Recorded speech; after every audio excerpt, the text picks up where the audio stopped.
quick here. Today we're going to be talking about camming your 392, Challenger, or Charger. Alright guys, so I know the first question most of you are going to have is, what is the cam setup going to cost me? So if you're looking to get a custom grind camshaft, typically that's going to be somewhere between $550 and $600. But you're also going to have to buy all the accessories to support this new camshaft on top of that price. There are multiple companies that offer camshaft kits. So these cam kits are going to include everything else that you need to go along with it. That being upgraded non-MDS lifters. You're going to have upgraded push rods, upgraded valve springs, and then either a cam phaser locker or limiter.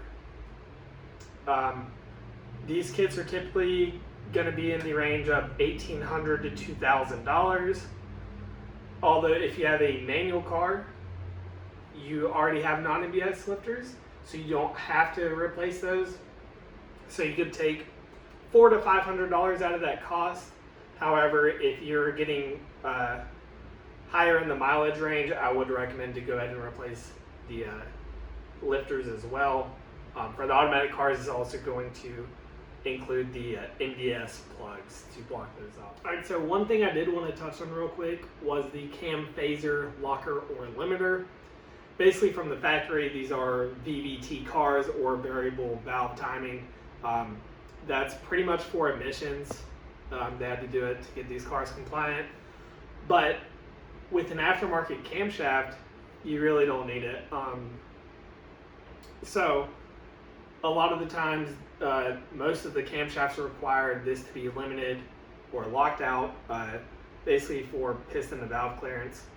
And from what I've seen, a similar camshaft with a cam phaser locker compared to a cam phaser limiter, the limiter does seem to make more power.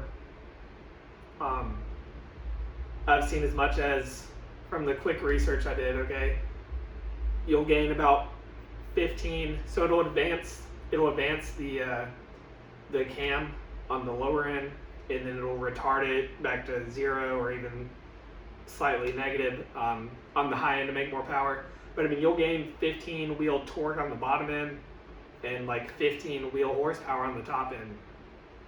So the cam phase limiter definitely has the potential to make more power compared to the just locking it out. So the next question is, okay, well, why would you go with the limiter versus the lockout? And the only simple answer to that is piston and valve clearance, okay? With a more aggressive cam, you got to make sure you have the clearance. If you still have the stock pistons, a lot of the aftermarket ones have valve cutouts, valve reliefs to give you some more clearance. And just depending on your setup, you may have to lock it out depending on your overall engine and cam setup. But like I said, typically from what I've seen, you're going to make slightly more power with the limiter option.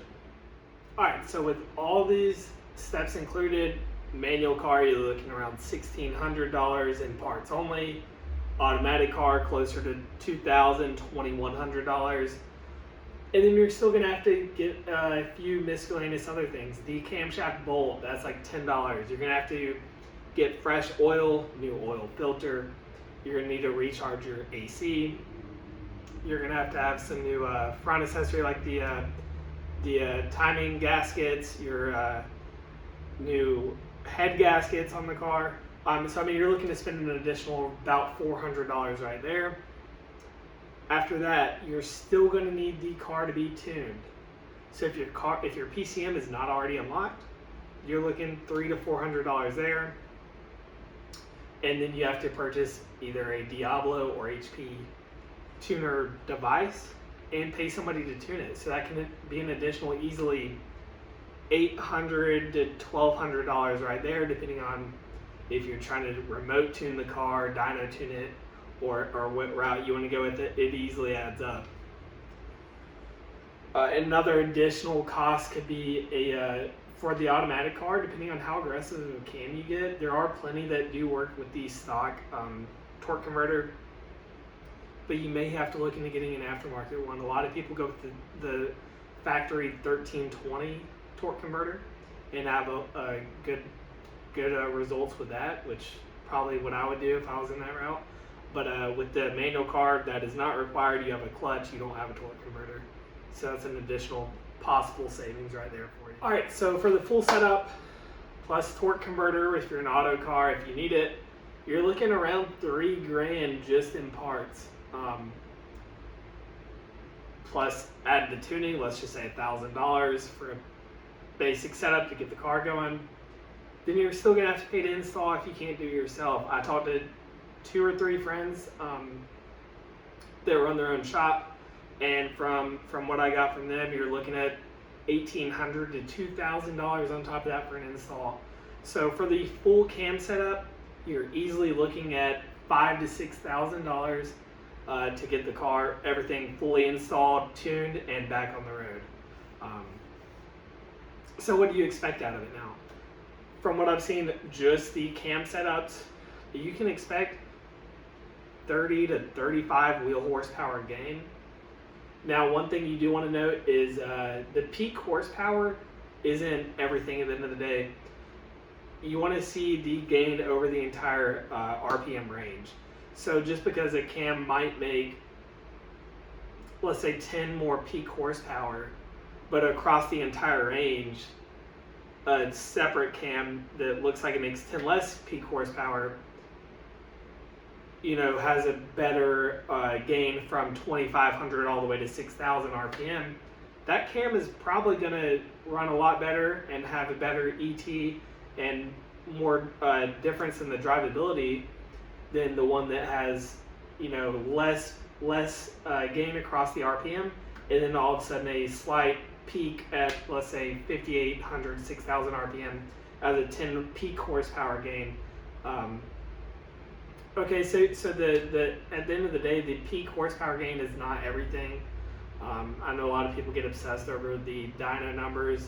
So another thing to note on that is get a before and after dyno pull on the same dyno, because these things are easily manipulated, and it's just a tool. So one dyno might read 390 on your setup. You go to a different dyno, it might read 450. Okay, so you want to do the pulls on the same dyno before and after, just so you can see the performance gain. And that's all that really matters. Either that or take it to the track. All right, so as far as horsepower, what should you expect? Like I said, you should see around 30, 35 wheel horsepower gain over whatever your car were at stock. So on dyno jets, from the majority of them that I've seen, a scat pack typically reads around 430 wheel horsepower. At the cam, you're looking at 460, 465 wheel horsepower, which is fairly significant gain. Definitely can feel it in the seat driving it. Now, if you add, that is cam only, okay? So if you add the full bolt-ons, being your intake, ported or larger throttle body, your long tube headers, high flow or catless mid pipes, you can see another 20 to 30 wheel horsepower gain. All of this is still being on 93 octane. So that'll put you anywhere, you're looking 475 all the way up to 500 wheel horsepower on 93 octane fuel, which is really good. It picks these cars up a lot. They're a ton of fun to drive. If you want to take it a step further, go with larger injectors and put it on E85 if you have it in your area. With that setup, I've seen with a basic cam setup, such as like the Modern Muscle has a max effort in a cam they sell, and I've seen really good results with that. But I mean, you're looking on E85 anywhere from 500 to 530 wheel horsepower, depending on the rest of the mods and who's tuning it.